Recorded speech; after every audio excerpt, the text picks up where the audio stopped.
Assalamualaikum warahmatullahi wabarakatuh.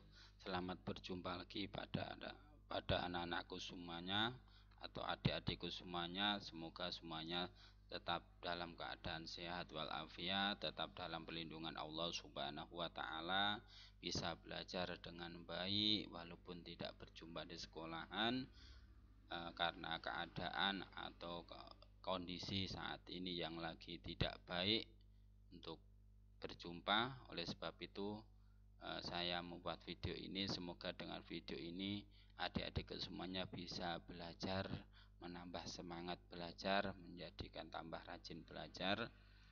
Oke adik-adik semuanya, kali ini kita akan belajar mengenai contoh pengolahan pangan dengan teknologi pangan. Kalau kemarin pertemuan pertama kita belajar tentang teknologi pangan, maka sekarang kita belajar tentang contoh pengolahan pangan dengan teknologi pangan.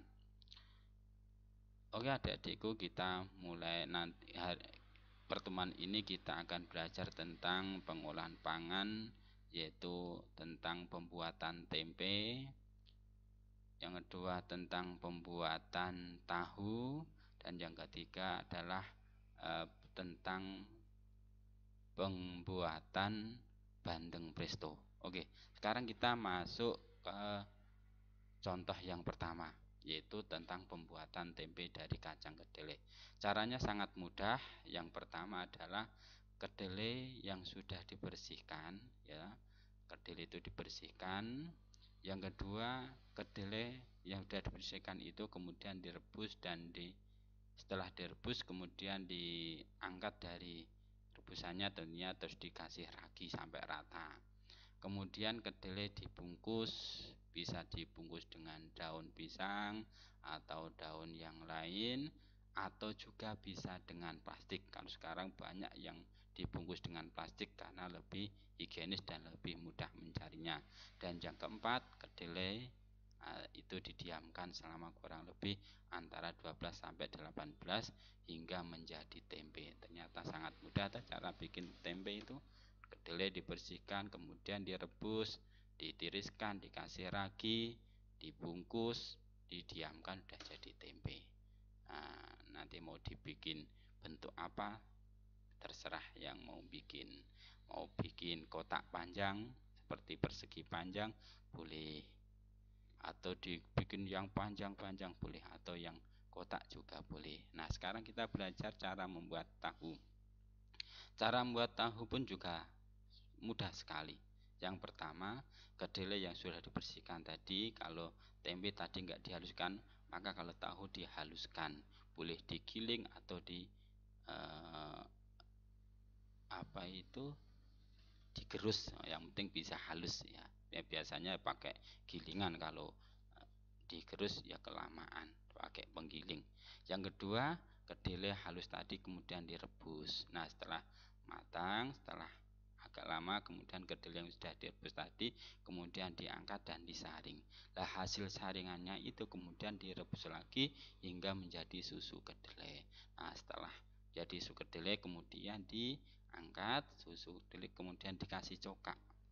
Nah, dan didinginkan. Nah, setelah dingin, adonan tahu siap dicetak. Mau dicetak kotak, mau dicetak kempel, bulat atau gimana, terserah. Nah, ini biasanya kebanyakan kotak. Nah, yang terakhir kita akan belajar membuat bandeng presto. Nah, cara membuat bandeng presto ini dengan menggunakan alat yang namanya panci presto, ya. Bandeng presto ini adalah sama ikan bandeng yang dimasak dengan menggunakan panci presto. Lah, panci presto inilah panci yang bisa menghasilkan uap air yang bertekanan tinggi. Nah, hal itu yang akan membuat daging ikan beserta durinya menjadi lunak. Jadi duri-durinya pun menjadi lunak, tidak keras atau tidak kaku. Kalau dimakan tidak menjadikan sakit lidahnya atau keras. Nah, ini cara bikin bandeng presto, yaitu dengan alat yang namanya panci presto. Tuh. Nanti bisa kalian tanyakan sama bapak, sama ibu kalian, mungkin di rumah punya, nanti bisa dipraktekkan.